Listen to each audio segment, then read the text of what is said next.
Hi, everyone. Yesterday, Etsy announced that they're going to be changing some purchase protection parameters. So I'm going to go through this because there are a few things that are different that you should know about and that could get a little dicey, but I think that this is an improvement.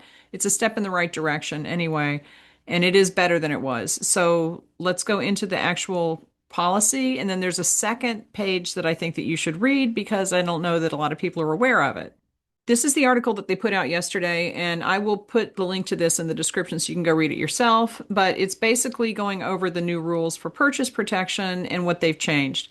This is not a bad thing that they have expanded the coverage. So basically, what would happen before is if you had an order that was worth $250 or over, and that includes the cost of shipping, if someone had a problem with it and Etsy refunded, the entire amount would come out of your payment account and Etsy would not fund any of it. They have changed that, so now they will fund 250 of the refund and you're responsible for the rest. So that's an improvement, but still, if you have orders that are higher than $250, you might still be on the hook for part of that. So if it's a $500 order, they'll pay 250 of it, but you're still going to be out $250, even if it was just I didn't get the package and it says that it was delivered. So with purchase protection, it's really to protect the seller. This is more of a protection for the seller, but it still does not cover the full amount of the order. So one thing I still would not do on Etsy is sell anything that is over $250, period. That's it. Because they will take the full amount back. You don't have control over refunding just partially. If someone has a large order with multiple things in it and they have a problem with one thing, theoretically the whole order could be refunded because Etsy doesn't go in and refund by listing. They refund by the full price.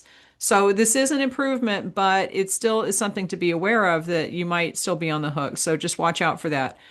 This is what we're going to look into in just a sec. So I'm going to skip that for now. And it's not that bad, but it is something that is kind of additional to the purchase protection thing that was not there before. Now, this is good, except that they're not too specific about it. So they are going to have more people looking at complex cases. They define complex cases as things that are high value and possibly damage. It says damage or reported not as described. Those are things that kind of they take more discernment. So they are going to increase the number of people that they have looking at those types of cases, which is good because, as we know, purchase protection kind of just refunded immediately because the bots were handling it and they were not, bots don't have discernment. So this is going to be an increase in the number of people. It doesn't say how many. It says they're doubling the number of people. So that's good. Well, it says they're nearly. So they could have one person doing it, now they have two. I don't know. They could have 1,000, now they have 2,000. I don't know. I doubt that it's that many, but at least there will be more human oversight for cases that are a little more complicated. Okay, this is good, a shorter window. So before, I believe that people had 100 days. Now they only have 30 days after the estimated delivery date. But that's good because now customers can't come back 3 months later and say, oh, I didn't get the package, or there's something wrong with this. They have 30 days after the estimated delivery to file a purchase protection claim. And after that, it's you don't have to worry about it. So you could either resolve it with a customer yourself or just say the time is past and I can't refund it. And that is a reasonable thing to do. Don't feel that you have to refund immediately if somebody comes up to you with a problem. People are so afraid of getting a bad review that they just refund, and there's no reason to do that. Okay, clearer late delivery definition. This is something that I mentioned in my previous video.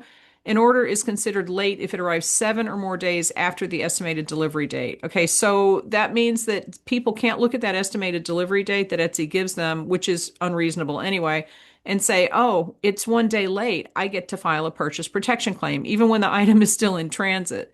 So this is better and it will help during the holidays. They mentioned high volume periods, but people have to wait 7 days after the estimated delivery date before they can file a missing package or a late delivery or whatever it is. So the late delivery claim is has been made clarified and better, in my opinion. So that's good. All right, now I want to go back to this customer service standards because this is something that is new and the clearer eligibility requirements here. Let's go over to their article about customer service standards. In order to qualify for purchase protection now, you have to fit this mold. Okay, now this is not difficult to do if you're doing your job as a business owner. So I wouldn't worry about this too much, but they might come back and say, "Oh, your reviews are too low, so we're not filling customer service purchase protection claims for you anymore." This is only going to be an issue if you either have a really bad streak of bad reviews or you're not doing your job. And if you're doing your job, like I said, I wouldn't worry about this too much. So first you have to have all of these things in order. Message response rate is basically you have to answer the first message that someone sends you within 48 hours. Okay. And this says 80% of first messages in a thread. So they have loosened that up a little bit, which is good because it used to be 100%. You need to respond to 80% of first messages in a thread within the first 48 hours. If you're not answering the 80% of your messages within 48 hours, what are you doing? Go pay attention to your shop, right? So that's not hard. You don't have to answer every message. This is only the first one. It says ongoing conversations after a new message or a message in a new thread do not count. If someone messages you again on a different thread, then you do have to respond to it. That's a pain. If you report something as spam, it doesn't count. If you report messages from Etsy that appear in your from Etsy folder, or if you don't respond to those, that's okay. Don't report those. Those come from Etsy. And messages outside the current review period, which means if someone bought something 6 months ago and they are, talking about an order now, you don't have to respond to that. I would still respond, but this is saying that you don't have to. Now, do I take this as gospel truth? No, because like I said before, bots do a lot of Etsy's message, record keeping, and they don't have discernment. But all you have to do is answer a message within 48 hours the first time someone contacts you. If they reply back, you don't have to answer right away, but I would, but anyway, it says auto replies count as a first message. So if you're going on vacation, you can set up an auto reply and that will count for you answering in time. But keep in mind that this is part now of purchase protection. So you have to answer your messages or else you are not covered by Etsy's purchase protection.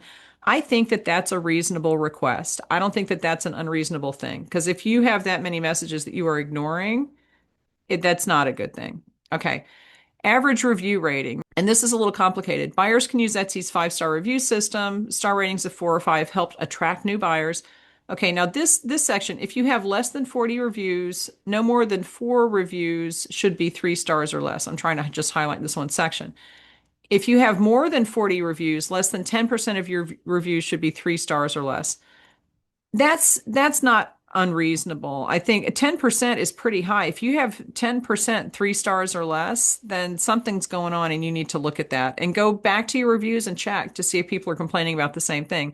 But in general, you should not have more than a few 3-star compared to 4 or 5, because most people give you a 4 or 5-star review if they have a good experience. If they have a mediocre experience, it could be a 3-star. But like I said, that's something you need to pay attention to. But this is something new for purchase protection, and you have to maintain these standards. So I would go look at this just to make sure, because if you fall below this, they will not cover you with Etsy purchase protection. You are not eligible. Okay. Case rate. This is something I was talking about this yesterday in my live on my other channel. Cases are how a buyer indicates they have an unresolved issue with their order. They can only be opened if the buyer has already attempted to resolve the issue with you through Etsy messages. So the buyer has to send a message through their order to you in order to get a response, and then they can file a case or a claim. An order's estimated delivery date, if applicable, or processing time and or ship by date have passed. Okay, so that is within the parameters of the 7 days. They can file a claim for purchase protection or whatever. To meet the case rate standard, we only look at cases opened by buyers where a refund was taken from your payment account. So basically, the case rate is something that is a problem if you are found to be guilty or at fault a lot. So if you have a lot of purchase protection claims and Etsy paid them, this does not apply to you. Okay. If you have, oh, now see, this says if you completed less than 300 orders, no more than 3 orders should have cases refunded from your account. So that's a 1%. That's okay. But that's like if you're at fault for 3 orders out of 300, you shouldn't be at fault at any of them if you're running a business, honestly. If that's the case, then you have to look at that and see what you're doing. If you've completed 300 plus orders, less than 1% should be refunded from your account. So that's the same percentage. It's a 1% of your fault for cases, basically. That's what it boils down to. If you are responsible for more than 1% of things that happen with your shop where customers got refunds, then you need to be careful because you're probably not going to be covered with purchase protection anymore. Not all cases will count against you or negatively reflect negatively on your shop. This stat doesn't include orders over 250. So if it's over 250, it doesn't count. If it is eligible for purchase protection, like I said, not a problem. Okay. And if you refunded things before the buyer opened a case, now this I think is going to scare people and they are going to start refunding. Don't do that because if it's something that is not your fault, if it's the post office that's a delay, if it's usually the post office delay. All right. So if you have a delay with the post office, people are going to be afraid. They're going to see this and say, oh my God, I need to refund it before they open a case or else it's going to count against me. No, because purchase protection will cover it if it's a post office issue and then it doesn't count against you.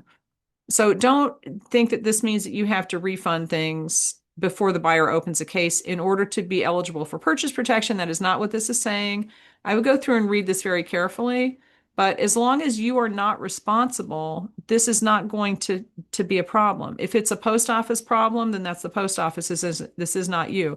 If you have a lot of problems and people are complaining that you're not sending the right thing or you're sending things and they're broken, check your packaging, check what you're doing. But as long as you are not responsible, this case rate is not going to hurt you. Okay. On time shipping, this is standard. This was in the policy before. At least 80% of your orders need to ship on time to meet the on time shipping standard. I would make it 100 because you shouldn't be shipping things late. Things happen. I would cancel the order if it's something that's going to make the order late, but that's just me. But anyway, these are all the standards for that, but this is not new. You had to ship things on time before with purchase protection. And there we go. Now, this is interesting. If you fall short of one or more of these standards, you risk lowering your search visibility. And I'm trying to just highlight this. So this does affect search visibility too. This is not anything that is unreasonable. If you are shipping things late, if you have a lot of cases that's your fault, if you have bad reviews, and if you don't answer messages, I would not put you in search ranking either.